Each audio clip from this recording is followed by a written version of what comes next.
целью у меня именно моего прихода сюда это обеспечение законности, поскольку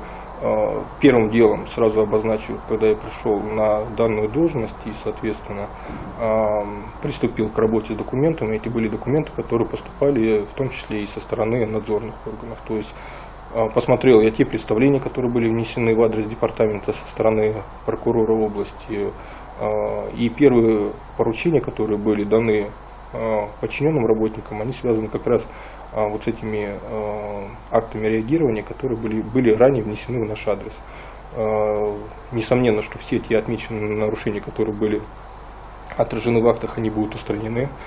Все, значит, контрольные сроки мной уже обозначены, в том числе те проверки, которые проходили по линии ведомственного контроля Рослесхоз,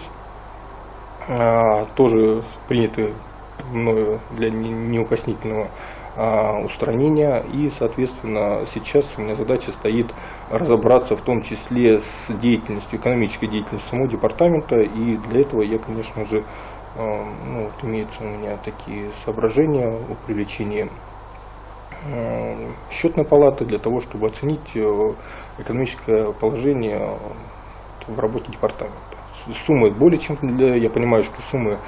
которые проходящие через департамент, они более чем значительные, и с учетом того, что на первое место для меня встает эффективность расходования бюджетных средств, конечно же, этим вопросом я буду заниматься лично, буду вникать в эту проблематику. Конечно, для меня пока что это определенную сложность составляет, но тем не менее я считаю, что время есть, и со временем все эти моменты я разберусь и обеспечу необходимые